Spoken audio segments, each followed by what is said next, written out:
रात्रीच्या जेवणाची थाळी प्रकार 1 पाहूयात। तर त्यासाठी मी गॅसवर कढई गरम करायला ठेवली आहे। आता ही जी मी भाजी बनवते ना, ती मला बिडाच्या कढईमध्ये किंवा लोखंडी कढईमध्ये बनवलेलीच प्रचंड आवडते। कढई गरम झाली की आता यामध्ये तेलाच्या किटलीमध्ये जी पळी असते त्या पळीने 2 पळी इतकं तेल घालायचं। इथे पहा, तेल सुद्धा आपण अत्यंत कमी प्रमाणामध्ये वापरतोय, तरी सुद्धा शेवटी तुम्ही भाजीची तर्री पहा काय मस्त येते। तेल गरम झालं की आता यामध्ये अर्धा चमचा जिरे घालायचे।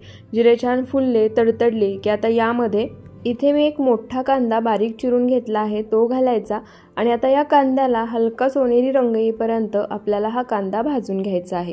गॅसचा फ्लेम मीडियम ठेवायचा। मीडियम फ्लेमवरतीच हा कांदा आपल्याला तेलामध्ये भाजून घ्यायचा आहे। तर इथे पहा, हलका सोनेरी रंग येईपर्यंत कांदा मी तेलामध्ये भाजून घेतलाय। त्यानंतर आता यामध्ये इथे मी एक टोमॅटो बारीक चिरून घेतलंय ते घालायचं आणि टोमॅटो सुद्धा मध्यम आचेवरती छान मऊसूद होईपर्यंत भाजून घ्यायचंय। या ठिकाणी तुम्ही टोमॅटो पटकन भाजला जावा यासाठी तुम्ही टोमॅटो सोबतच थोडंसं मीठ सुद्धा घालू शकता। मीठ घातलं की टोमॅटो पटकन आणि छान मऊसूद भाजला जातो। तर इथे पहा, कांद्यासोबत टोमॅटो सुद्धा मी छान मऊसूद होईपर्यंत भाजून घेतला आहे। आता गॅसचा फ्लेम पूर्णपणे लो करायचा आणि यामध्ये काही पावडर मसाले घालायचे।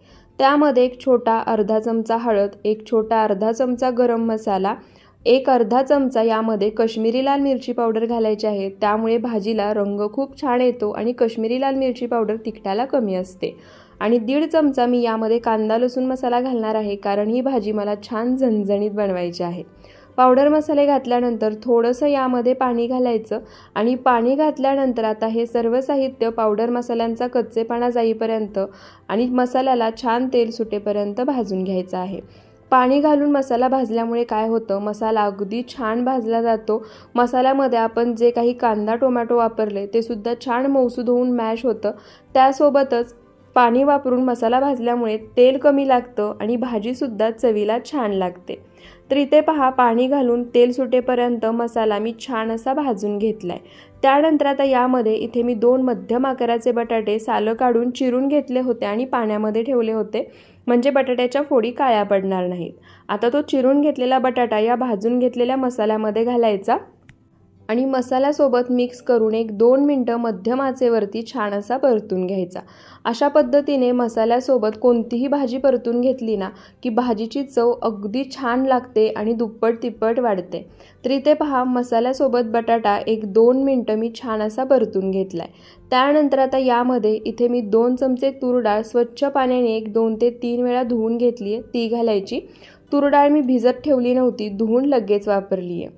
तूर डाळ घातल्यानंतर ती सुद्धा या मसाल्यासोबत मिक्स करायची आणि पुन्हा हे सर्व साहित्य आपल्याला मध्यम आचेवरती 1 मिनिटभर परतून घ्यायचं आहे। तूर डाळ भिजवून न घेता धुवून लगेच जरी वापरली ना तरी सुद्धा बटाट्यासोबत तूर डाळ अगदी छान आणि मऊसूद शिजते। तर इथे पहा, सुरुवातीपासून आत्तापर्यंत 1-3 मिनिटं हे सर्व साहित्य मी छान असं परतून घेतलं आहे। त्यानंतर आता यामध्ये इथे मी 1 तांब्या इतकं पाणी घालणार आहे। ही भाजी मी या ठिकाणी 4 लोकांसाठी बनवते, त्यानुसार पाणी घातलं आहे। तुम्ही किती लोकांसाठी बनवताय त्यानुसार पाण्याचा वापर करू शकता। त्यानंतर चवीनुसार मीठ घालायचं आणि मोठ्या आचेवरती या भाजीला 1 उकळी काढून घ्यायची। तर इथे पहा, मोठ्या आचेवरती भाजीला मी 1 उकळी काढून घेतली आहे। उकळी आली की आता ही भाजी खालून एकदा एकसारखी मिक्स करायची। त्यानंतर गॅसचा फ्लेम मीडियम टू लो ठेवायचा आणि यामध्ये पोहे खायच्या चमच्यानी 4 चमचे भाजलेल्या शेंगदाण्याचं कूट घालायचं। भाजलेल्या शेंगदाण्याचं कूट घातलं की भाजी शिजल्यानंतर छान घट्टसर होते। तर इथे 4 चमचे भाजलेल्या शेंगदाण्याचं कूट घातलं की पुन्हा एकदा ही भाजी एकसारखी मिक्स करायची। गॅसचा फ्लेम पूर्णपणे लो ठेवायचा आणि मंद आचेवरती आता ही बटाट्याची रस्सा भाजी म्हणजे बटाट्याचं कालवण आपल्याला शिजवून घ्यायचं आहे। हे बटाट्याचं कालवण शिजते तोपर्यंत आपण मस्त टम्म फुगलेल्या चपात्या बनवून घेऊया। तर त्यासाठी इथे मी चपाती लाटून घेतली आहे। त्यानंतर तव्याला थोडंसं तेल लावून घ्यायचं। लाटून घेतलेली चपाती तव्यावर घालायची, खालच्या बाजूने हलकेसे बबल्स येईपर्यंत भाजून घ्यायची। त्यानंतर पलटी करायची। पलटी केल्यानंतर चपातीला तेल लावून घ्यायचं, पुन्हा पलटी करायची, दुसऱ्या बाजूने सुद्धा चपातीला तेल लावून घ्यायचं। छान टम्म फुगलेली गुबगुबीत आणि मऊसूद अशी चपाती बनवून तयार होते। सर्व चपात्या याच पद्धतीने मी बनवून घेणार आहे। तेल लावून अलटीपलटी करून दोन्ही बाजूनी चपाती छान खरपूस अशी भाजून घेतली आहे। राहिलेल्या चपात्या सुद्धा आता आपण याच पद्धतीने बनवून घेऊयात। तर इथे माझ्या सर्व चपात्या बनवून तयार झाल्या आहेत। त्यासोबतच मी भातसुद्धा बनवला आहे आणि इथे आपली भाजीसुद्धा म्हणजे बटाट्याचं कालवणसुद्धा शिजलं आहे। तुम्ही याच्यावरती तर्री पाहू शकता, काय मस्त आली आहे आणि रंगसुद्धा पाहू शकता। त्यासोबतच इथे मी तुम्हाला डाळ आणि बटाटा दाखवते। तर इथे डाळ पहा छान मस्त मऊसूत शिजली आहे आणि त्यासोबतच बटाटासुद्धा छान मऊसूत शिजला गेला आहे आणि आपण यामध्ये कोणत्याही प्रकारचं वाटण घातलं नाही, फक्त कांदा आणि टोमॅटो तोही चिरून वापरला आहे। तरीसुद्धा तुम्ही या ठिकाणी या भाजीची कन्सिस्टन्सी पाहू शकता, छान घट्टसर असं हे बटाट्याचं कालवण तयार झालं आहे। आता आपण ताट वाढून घेऊया। तर इथे पहा ताटामध्ये मस्त झणझणीत तर्रीदार बटाट्याचं गावरान पद्धतीने केलेलं कालवण, त्यासोबतच मस्त गरमागरम गुबगुबीत मऊ लुसलुशीत चपाती, त्यासोबत जवसाची चटणी आहे। या चटणीची मला ऑर्डर होती आणि त्यासाठी ही चटणी मी बनवली होती। तुम्हाला सुद्धा जर जवसाची चटणी आणि असेच अनेक पदार्थ हवे असतील तर डिस्क्रिप्शन बॉक्समध्ये मी माझा व्हॉट्सअप नंबर दिला आहे, तुम्ही त्यावरती व्हॉट्सअप मेसेज मला करू शकता।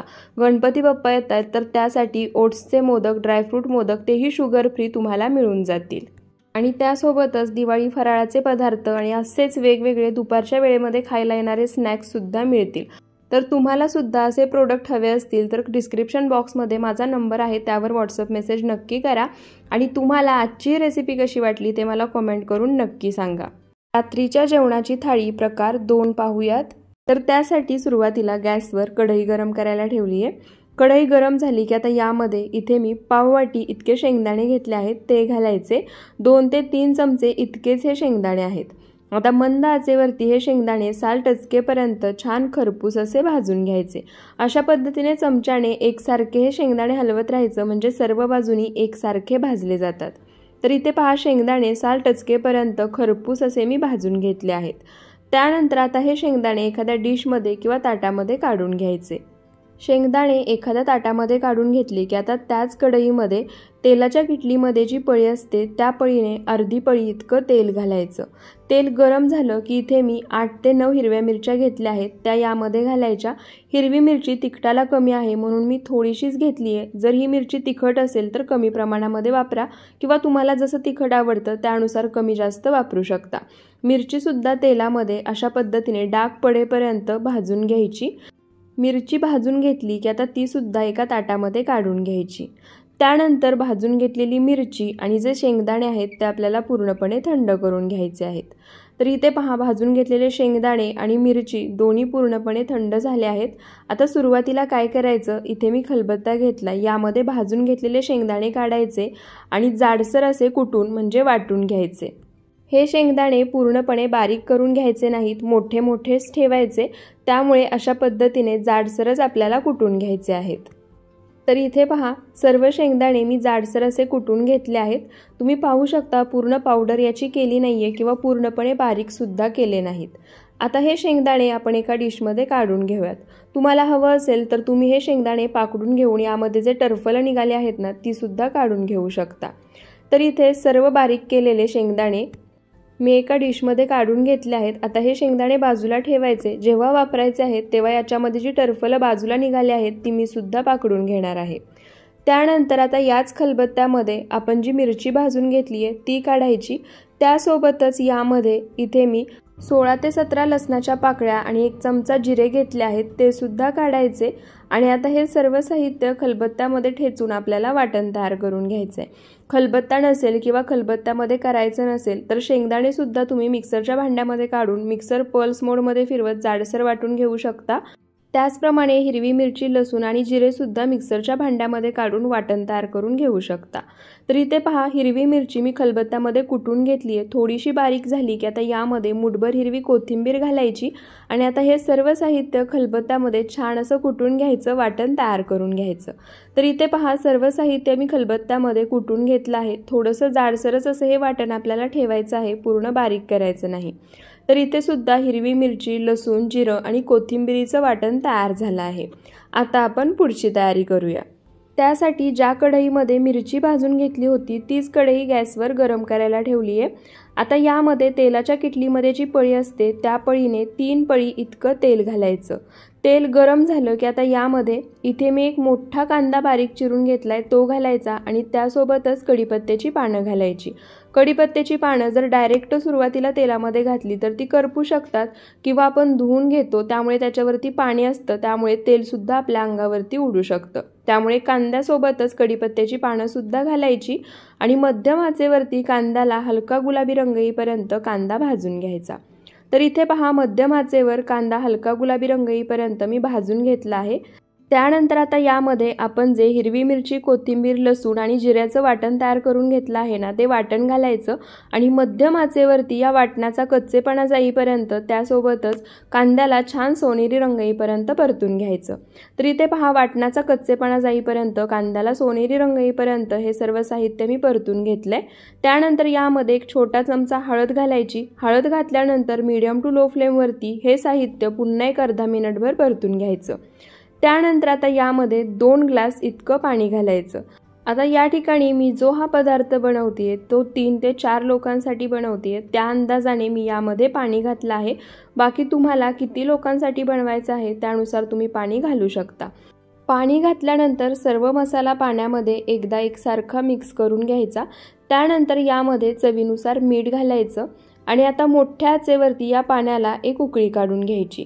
पाण्याला उकळी येते तोपर्यंत आपण पुढची तयारी करूया. त्यासाठी इथे मी एक बाउल घेतलाय. त्यानंतर आता यामध्ये 3 मोठे चमचे इतकं बेसन पीठ घ्यायचं. जर नाश्त्याच्या चमच्याने बेसन पीठ घेत असाल तर 6 चमचे पीठ घ्यायचंय. बाउलमध्ये पीठ काढून घेतल्यानंतर एकदा विस्करणे अशा पद्धतीने मिक्स करायचं, म्हणजे काही गुठळ्या असतील तर त्या मोडल्या जातील. त्यानंतर लागेल असं थोडं थोडं पाणी घालायचं आणि विस्करणे अशा पद्धतीने मिक्स करून घ्यायचं, म्हणजे यामध्ये काहीही गुठळ्या होणार नाहीत आणि मिश्रण छान असं एकसारखं तयार होईल. तर इथे पहा, लागेल असं थोडं थोडं पाणी घालून सर्व बेसन पीठ मी यामध्ये मिक्स करून घेणार आहे. तर इथे मी एक अर्धा ग्लास इतकं पाणी 3 चमचे बेसन पीठ मिक्स करण्यासाठी वापरले. तर इथे पाणी घातल्यानंतर बेसन पीठ एकसारखं मिक्स करून घेतलं आहे. अजिबात यामध्ये गुठळ्या नाही राहिल्यात. आणि इथे आपलं बेसन पिठाचं मिश्रण सुद्धा तयार झालं आहे. बेसन पिठाचं मिश्रण तयार होतंय तोपर्यंत तुम्ही पाहू शकता पाण्याला सुद्धा छान खळखळून उकळी आली आहे. आता काय करायचं, बेसन पिठाचं जे मिश्रण आहे ते एका हाताने यामध्ये घालायचं, दुसऱ्या हाताने चमच्याने अशा पद्धतीने मिक्स करून घेत राहायचं, म्हणजे यामध्ये सुद्धा गुठळ्या होणार नाहीत. सर्व बेसन पिठाचं मिश्रण घातलं की एकसारखं 2 मिनिटं छान असं हे मिक्स करत राहायचं, म्हणजे अजिबात यामध्ये गुठळ्या होणार नाहीत. छान असं बेसन तयार होईल. तर हे पहा, एकाच डायरेक्शनमध्ये फिरवत 1-2 मिनिटं हे मिश्रण मी छान एकसारखं मिक्स करून घेतलं आहे. आता गॅसचा फ्लेम मीडियम टू लो ठेवायचा. मीठ आपण यामध्ये पाणी घातलं तेव्हाच घातलं होतं. त्यानंतर या स्टेपला आपण जे शेंगदाणे खलबत्त्यामध्ये जाडसर कुटून घेतले होते ते घालायचे. शेंगदाणे सुद्धा यामध्ये मिक्स करून घ्यायचे.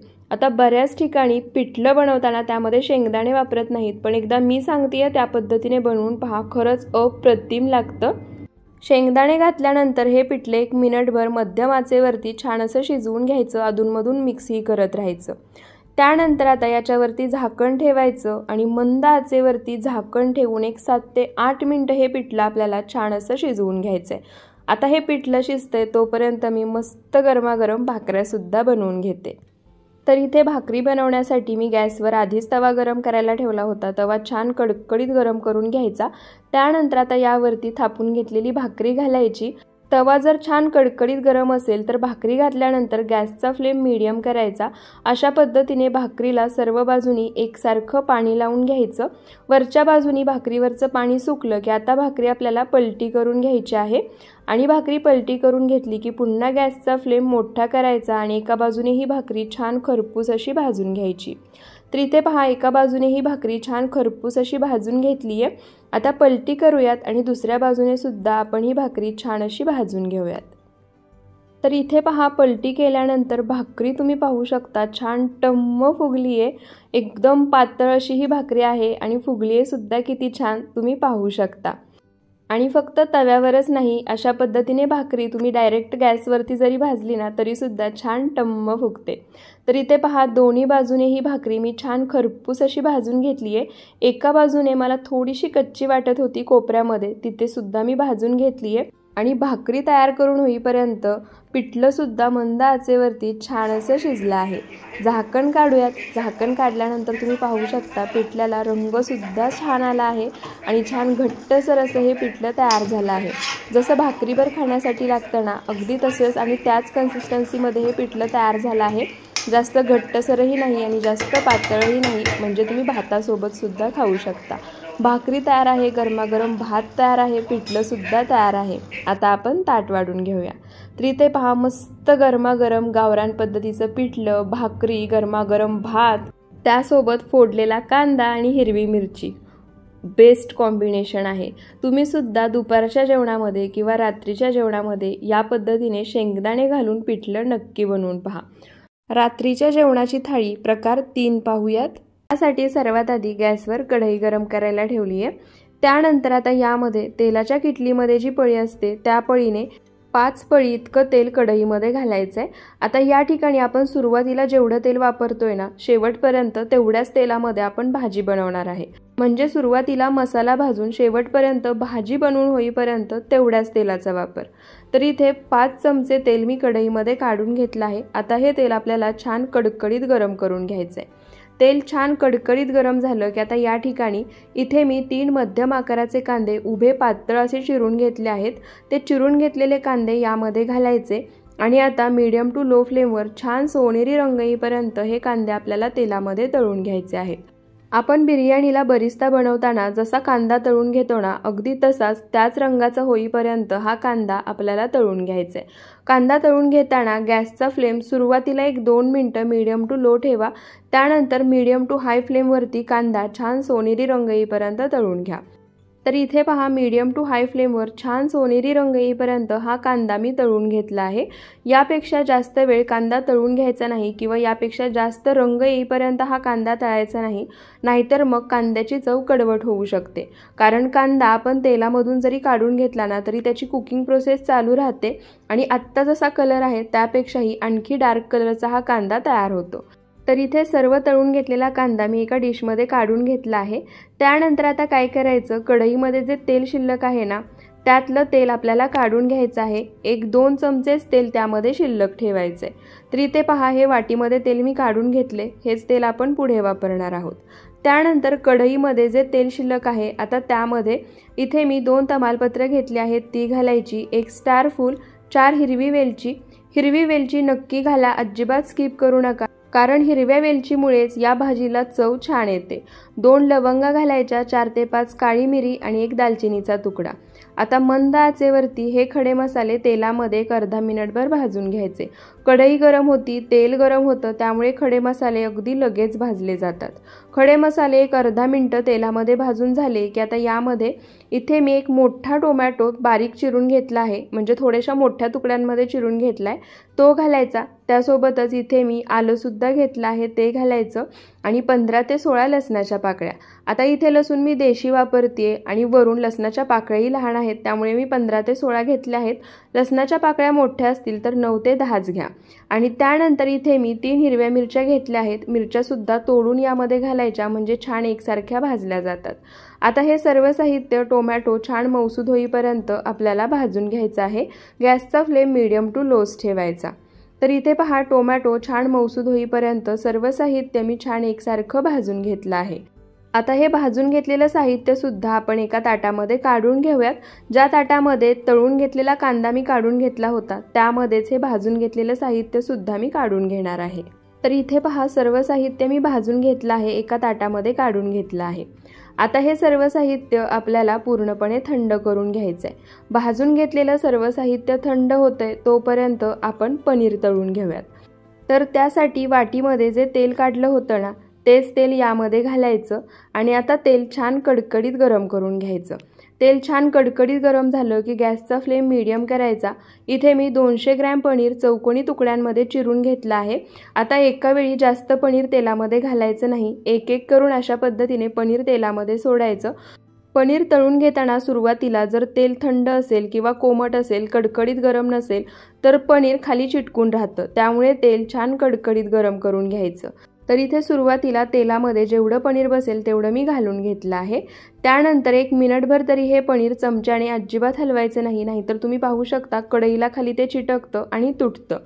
1 मिनिटभर मीडियम टू लो फ्लेमवर हे पनीर खालच्या बाजूने छान असं तळून घ्यायचं।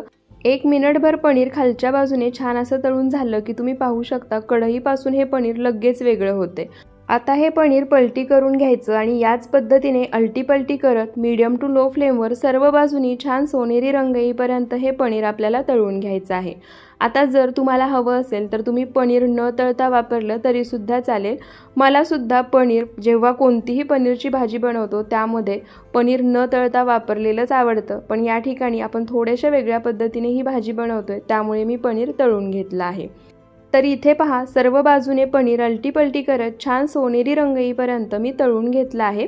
आता हे तळून घेतलेलं पनीर आपण एका ताटामध्ये काढून घेऊयात आणि राहिलेलं पनीर सुद्धा याच पद्धतीने तेलामध्ये सोडून तळून घेऊयात। तर इथे मी सर्व पनीर छान सोनेरी रंग येईपर्यंत तळून घेतलं आहे। आता पनीर तळून होईपर्यंत भाजून घेतलेलं साहित्य सुद्धा थंड झाले, सोबतच मी मूठभर कोथिंबीर सुद्धा घेतली आहे। आता हे भाजून घेतलेलं साहित्य आपल्याला मिक्सरच्या भांड्यामध्ये काढून घ्यायचं आहे। तर इथे मी भाजून घेतलेलं सर्व साहित्य एकाच वेळी मिक्सरच्या भांड्यामध्ये काढून घेणार आहे। त्यासोबतच यामध्ये कोथिंबीर सुद्धा घालणार आहे।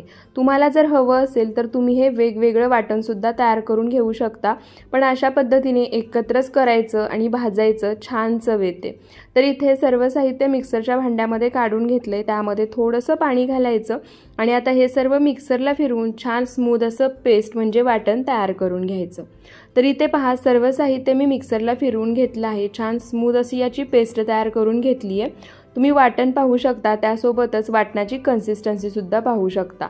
पाण्याचा वापर सुद्धा वाटण तयार करताना मी जास्त केला नाहीये। आता आपण मस्त रेस्टॉरंटमध्ये ढाब्यावर मिळते अशी पनीरची भाजी बनवूया।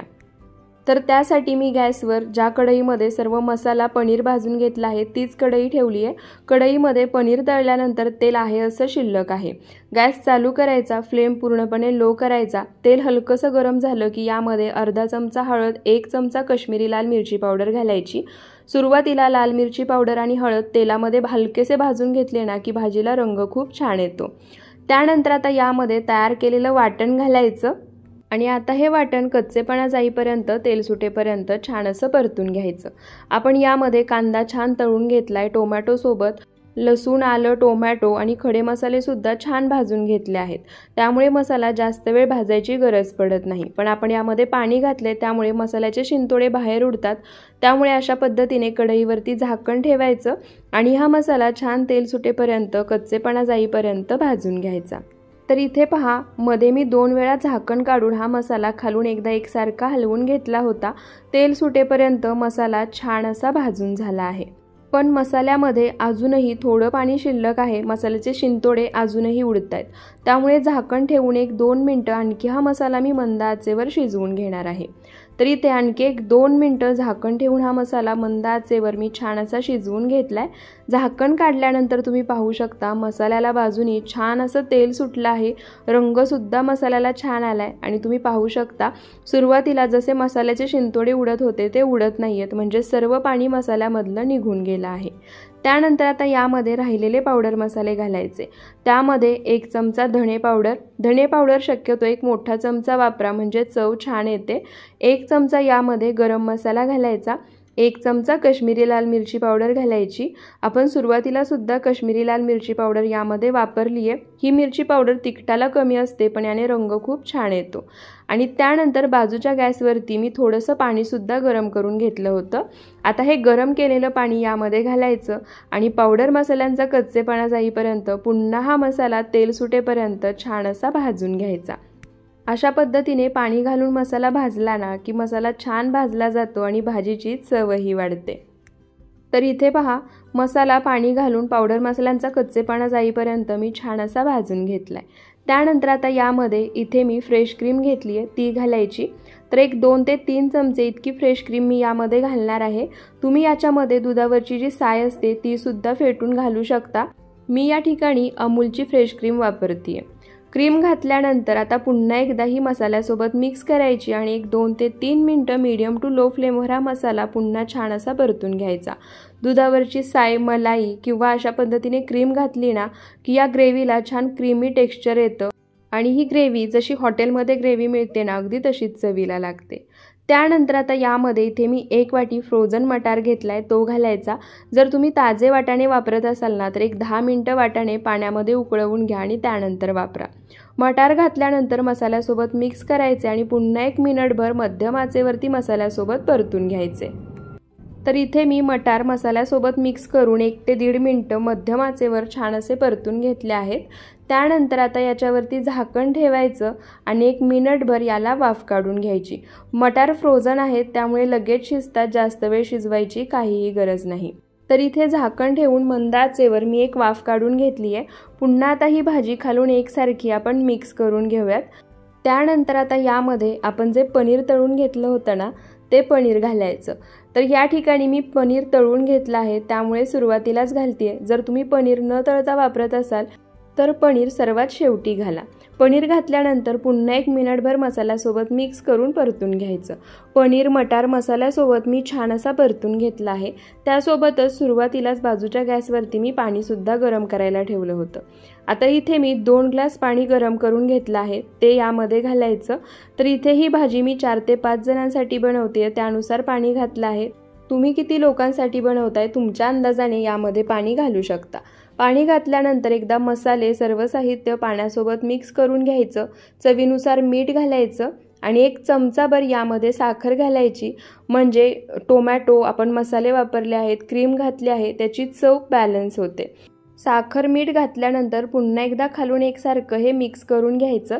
त्यानंतर गॅसचा फ्लेम मीडियम टू लो ठेवायचा आणि एक 15 ते 20 मिनिटं मीडियम टू लो फ्लेमवर ही भाजी आपल्याला छान अशी शिजवून घ्यायची आहे। तर इथे पहा एक 15 ते 20 मिनिटं ही भाजी मीडियम टू लो फ्लेमवर मी छान अशी शिजवून घेतली आहे। भाजीची तुम्ही कन्सिस्टन्सी पाहू शकता, आधीपेक्षा ही भाजी छान घट्टसर झाली आहे। त्यासोबतच या मटर पनीरचा रंगसुद्धा तुम्ही पाहू शकता किती सुंदर आला आहे। आता एकदा ही भाजी खालून एकसारखी आपण हलवून घेऊयात आणि त्यानंतर गॅस बंद करायचा। गॅस बंद केल्यानंतर आपल्याला याच्यावरती जसा ढाब्यामध्ये रेस्टॉरंटमध्ये तडका देतात ना तसा तडका द्यायचा आहे। तर त्यासाठी काय करायचं, सुरुवातीला गॅस बंद करायचा। एका पॅनमध्ये मी 2 चमचे तूप छान गरम करून घेतलं आहे। आता या गरम केलेल्या तुपामध्ये 1 चमचाभर लाल मिरची पावडर घालायची आणि आता या तुपाची फोडणी याच्यावरती द्यायची। पण फोडणी देताना लक्षात ठेवा तुपाचाच वापर करायचा आहे, तेलाचा वापर करू नका। तूप नसेल तर तुम्ही बटर वापरलं तरीसुद्धा चालेल। तुपाची फोडणी दिली की झाकण ठेवायचं आणि एक 2 ते 3 मिनिटं छान असं वाफवून द्यायचं, गॅस बंदच ठेवायचं आहे। इथे आपलं मटर पनीर तयार झाले, ताट वाढून घेऊया। तर इथे पहा परफेक्ट असं ढाब्यावर रेस्टॉरंटमध्ये मिळतं मटर पनीर तयार आहे। त्यासोबतच मस्त असे मी फुलके बनवले होते, जिरा राईस आणि कांदा टोमॅटोचं सलाद, त्यासोबत लिंबूसुद्धा होतं। परफेक्ट अशी थाळी बनवून तयार झाली आहे। तुम्ही यासोबत खाण्यासाठी रोटी, चपाती, नानसुद्धा बनवू शकता। तर तुम्हाला आजचा हा व्हिडिओ कसा वाटला ते मला कमेंट करून नक्की सांगा। रात्रीच्या जेवणाची थाळी प्रकार 4 पाहूयात। तर त्यासाठी इथे मी अर्धा दुधी भोपळा घेतलाय, त्याची साल काढून घेतली आहे। आता हा दुधी भोपळा आपल्याला बारीक फोडींमध्ये चिरून घ्यायचा आहे। आता मी बारीक फोडींमध्ये चिरून घेतेय, तुम्हाला जसा चिरून घ्यायचा आहे तसा बारीक मोठ्या आकारामध्ये कसाही चिरून घेऊ शकता। सर्व दुधी भोपळा मी याच पद्धतीने चिरून घेते। तर इथे पहा सर्व दुधी भोपळा मी चौकोनी बारीक तुकड्यांमध्ये चिरून घेतला आहे। त्यासोबतच इथे मी 4 चमचे चणा डाळ अर्ध्या तासापूर्वी पाण्यामध्ये भिजत घातली होती। ती चणा डाळ सुद्धा अगदी छान भिजली आहे। जर तुमच्या लक्षात नसेल किंवा गडबड असेल तर एक 10 मिनिटं कडकडीत गरम पाण्यामध्ये ही चणा डाळ तुम्ही भिजवून घेऊ शकता। त्यानंतर इथे मी 2 टोमॅटो घेतले आहेत। ही भाजी आपण कांदा लसूण काहीही न वापरता बनवणार आहोत, तरीसुद्धा चवीला म्हणाल ना तर इतकी भन्नाट होते, एकदा नक्की बनवून पहा। आता हे दोन्ही टोमॅटोसुद्धा आपल्याला उभे आडवे चिरून बारीक असे कट करून घ्यायचे आहेत। तर इथे पहा टोमॅटोसुद्धा मी पूर्ण बारीक असे चिरून घेतले आहेत। आता आपण भाजी बनवून घेऊया। तर आता ही भाजी मी कुकरमध्ये बनवणार आहे, तुम्हाला कढईमध्ये पातेल्यामध्ये बनवायची असेल त्यामध्ये सुद्धा बनवू शकता। गॅसवर कुकर गरम करायला ठेवलाय। आता यामध्ये तेलाच्या किटलीमध्ये जी पळी असते त्या पळीने 2 पळी इतकं तेल घालायचं तेलाचा वापरही आपण थोडासा कमीच करतोय। तेल गरम झालं की आता यामध्ये इथे मी एक तमालपत्र घेतले। तमालपत्र मोठं आहे त्यामुळे मी अशा पद्धतीने तोडून यामध्ये घालणार आहे। त्यासोबतच यामध्ये पाव चमचा हिंग घेतली आहे, ती घालायची। या भाजीमध्ये हिंग नक्की वापरा, यामुळे ही भाजी छान चटपटीत तयार होते। त्यानंतर एक छोटा अर्धा चमचा मोहरी घालायची। मोहरी छान तडतडली की अर्धा चमचा जिरे घालायचे आणि जिरे मोहरी छान फुलून द्यायचे। त्यानंतर आता यामध्ये एक छोटा अर्धा चमचा हळद घालायची आणि हळदसुद्धा तेलामध्ये एक अर्धा मिनिटभर भाजून घ्यायची। गॅसचा फ्लेम हळद घातल्यानंतर पूर्णपणे लो करायचा। त्यानंतर आता यामध्ये जे 2 टोमॅटो आपण चिरून घेतले होते ते घालायचे आणि आता मध्यम आचेवरती टोमॅटोसुद्धा छान मऊसूद होईपर्यंत आपल्याला भाजून घ्यायचे आहेत। तुम्हाला हवं असेल तर टोमॅटो पटकन भाजले जावेत यासाठी यामध्ये तुम्ही थोडंसं मीठसुद्धा घालू शकता। तर इथे पहा, टोमॅटो छान मऊसूद होईपर्यंत सर्व साहित्य मी भाजून घेतलं आहे। त्यानंतर आता यामध्ये राहिलेले पावडर मसाले घालायचे। त्यामध्ये 1 चमचा धणे पावडर, 1 चमचा काश्मीरी लाल मिरची पावडर, ही मिरची पावडर तिखटाला कमी असते, रंग छान येतो। अर्धा चमचा गरम मसाला, अर्धा चमचा भाजलेली जिरेपूड घालायची, थोडंसं पाणी घालायचं आणि आता हे सर्व साहित्य या पावडर मसाल्यांचा कच्चेपणा जाईपर्यंत आणि मसाल्यांना छान तेल सुटेपर्यंत परतून घ्यायचं आहे। आता यामध्ये आपण कांदा लसूण काहीही वापरत नाही। जर तुम्ही खाणार असाल तर कांदा लसूण वापरलं तरीसुद्धा चालेल आणि लाल मिरची पावडरसोबत तुम्ही कांदा लसूण मसालासुद्धा वापरू शकता। तर इथे पहा, पाणी घातल्यानंतर पावडर मसाल्यांचा कच्चेपणा जाईपर्यंत आणि छान तेल सुटेपर्यंत सर्व साहित्य भाजून घेतलं आहे। त्यानंतर आता यामध्ये भिजवून घेतलेली चणा डाळ म्हणजे हरभरा डाळ घालायची। आता या ठिकाणी जर तुम्हाला हरभरा डाळ घालायची नसेल तर आणखी एक ऑप्शन सांगते, तुम्ही मूग डाळसुद्धा वापरू शकता। हरभरा डाळ घातल्यानंतर आता मसाल्यासोबत भाजून घेतलेल्या साहित्यासोबत मिक्स करायची आणि एक 2 ते 3 मिनिटं मध्यम आचेवरती छान अशी मसाल्यासोबत परतून घ्यायची। तर इथे पहा, चणा डाळ मी छान अशी मसाल्यांसोबत 2 ते 3 मिनिटं परतून घेतली आहे। त्यानंतर यामध्ये चिरून घेतलेला दुधी भोपळा घालायचा। दुधी भोपळासुद्धा भाजून घेतलेल्या साहित्यासोबत मिक्स करायचा, मध्यम आचेवरती 1 ते 1.5 मिनिटं परतून घ्यायचा। तर इथे दुधी भोपळासुद्धा मध्यम आचेवरती 1 ते 1.5 मिनिटं मी परतून घेतला आहे। आता या ठिकाणी ही जी दुधी भोपळ्याची मी भाजी बनवतीये ती 4 लोकांसाठी बनवतीये, त्यानुसार मी यामध्ये पाणी घालणार आहे। तर इथे मी 2 ग्लास इतकं पाणी घातले। त्यासोबतच आपण चणा डाळ आधीच भिजवून घेतली होती, त्यामुळे पटकन आणि छान शिजते तेवढ्या पाण्यामध्ये सुद्धा। पाणी घातल्यानंतर एकदा मिक्स करून घ्यायचं। त्यानंतर यामध्ये चवीनुसार मीठ घालायचं।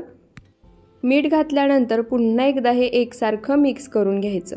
त्यानंतर कुकरचं झाकण लावायचं आणि मध्यम आचेवरती कुकरच्या 3 ते 4 शिट्ट्या करून घ्यायच्या। गॅस बंद करायचा आणि कुकर पूर्णपणे थंड करून घ्यायचा। कुकरच्या शिट्ट्या होत आहेत तोपर्यंत मी यासोबत खाण्यासाठी मस्त असे चौकोनी पराठेसुद्धा बनवणार आहे। तर इथे पहा, पराठे बनवून होईपर्यंत कुकरच्या शिट्ट्यासुद्धा झाल्या। कुकर पूर्णपणे थंड झाला आहे। झाकण काढूया आणि तुम्ही पाहू शकता परफेक्ट अशी चणा डाळ आणि दुधी भोपळ्याची भाजी बनवून तयार झाली आहे। इथे मी तुम्हाला चणा डाळ दाखवते, तुम्ही पाहू शकता छान मऊसूद शिजले आहे। 4 शिट्ट्या मी मध्यम आचेवरती कुकरच्या करून घेतल्या होत्या आणि सुगंधही याचा अगदी घरभर पसरलाय। आता आपण ताट वाढून घेऊया। तर इथे तुम्ही पाहू शकता परफेक्ट दुधी भोपळा आणि चणा डाळीची भाजी तयार आहे। त्यासोबत मस्त मऊसूद असे चौकोनी पराठे। तुम्ही सुद्धा एकदा जर काही हलकं फुलकं खायचं असेल किंवा दुधी भोपळा घरामध्ये कोणी खात नसेल तर ही भाजी नक्की बनवून पहा आणि त्यासोबत हे चौकोनी पराठे सुद्धा बनवा। तुम्हाला इथे व्हिडिओ कसा वाटला ते जेवणामध्ये बनवून तयार होतील अशा व्हिडिओ आवडला असेल तर व्हिडिओला 4 प्रकारच्या मिनी थाळी करा आणि जास्तीत जास्त शेअर करा। तुम्हाला यातील मिनी थाळी सर्वात जास्त कोणती आवडली ती मला कमेंट करून नक्की सांगा। व्हिडिओ आवडला असेल तर व्हिडिओला जास्तीत जास्त शेअर करा, लाईक करा आणि कमेंट करायला विसरू नका। आणि अशाच रेसिपीजसाठी आपल्या सरिताज किचन मराठीला सबस्क्राईब नक्की करा। पुन्हा भेटूयात अशाच साध्या सोप्या नवनवीन रेसिपी व्हिडिओसोबत। व्हिडिओ शेवटपर्यंत पाहिल्याबद्दल खूप खूप धन्यवाद।